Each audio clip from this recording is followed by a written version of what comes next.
The wind howled through the trees as 14-year-old Lily trudged down the narrow dirt path at the foot of the mountain.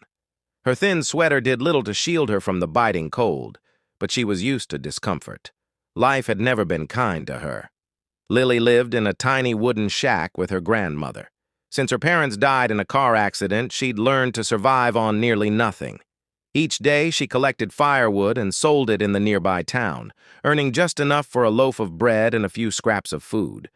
Despite the hardships, she never complained. Deep down, she believed that even the smallest act of kindness could change someone's world. That evening, as she dragged a bundle of sticks behind her, a faint groan made her stop. She paused, listening closely. The sound came again, soft, pained, and close. Curious and cautious, Lily crept toward the bushes near the rocky edge of the path. There, partially hidden under the branches, lay a man. His expensive-looking suit was torn, his face pale. He clutched his leg, wincing in pain. "Sir, are you okay?" Lily asked, her voice trembling. The man looked up, eyes hazy with exhaustion. "Fell down the slope," he murmured. "Phone's dead." Lily's eyes dropped to his leg, swollen and likely broken. She didn't know who he was, and it didn't matter. He needed help. "I live nearby," she said gently. "I'll help you." Despite her small frame, she helped the man to his feet, letting him lean heavily on her. Step by step, they made their way to her humble home. Her grandmother gasped when she opened the door. "Lily, dear, who is this?" "He's hurt, Grandma. We have to help."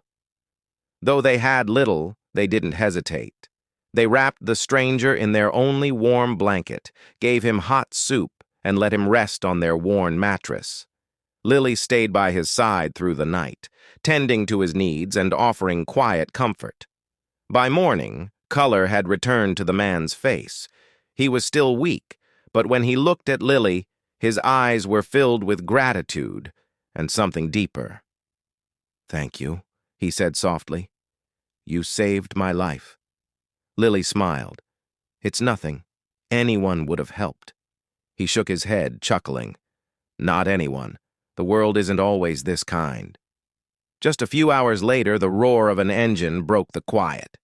A sleek black SUV pulled up outside their shack. Several men in suits jumped out and rushed to the door. "Mr. Donovan!" one of them cried. "We've been searching all night." Lily's eyes widened. "You know him?" The men nodded. "This is James Donovan, CEO of Donovan Enterprises." Her breath caught. A billionaire? Mr. Donovan stood and faced Lily and her grandmother. "I'm sorry I didn't introduce myself properly," he said. "Your granddaughter saved me. She has a heart of gold." Tears welled in the old woman's eyes. "She's always been that way." Mr. Donovan looked around, at the cracked walls, the empty cupboards, the love that filled their tiny home despite the lack of things. He had lived in luxury his entire life, yet he had never seen such generosity. "I can't leave without doing something," he said, voice thick with emotion.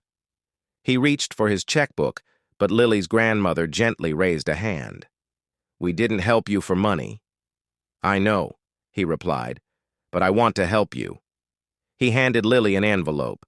"This isn't charity. It's an investment in you." Lily opened it slowly, her hands trembling. Inside was more than a check. It was a full scholarship, a job offer for her grandmother, and a new home in the city. Tears rolled down her cheeks. For the first time in years, Lily allowed herself to dream. A life where she didn't have to struggle for every meal. A future filled with learning, hope, and the chance to give back. She looked up at Mr. Donovan, her voice barely a whisper. "Thank you," he smiled. "No, Lily. Thank you." And just like that, a single act of kindness changed both their lives, forever.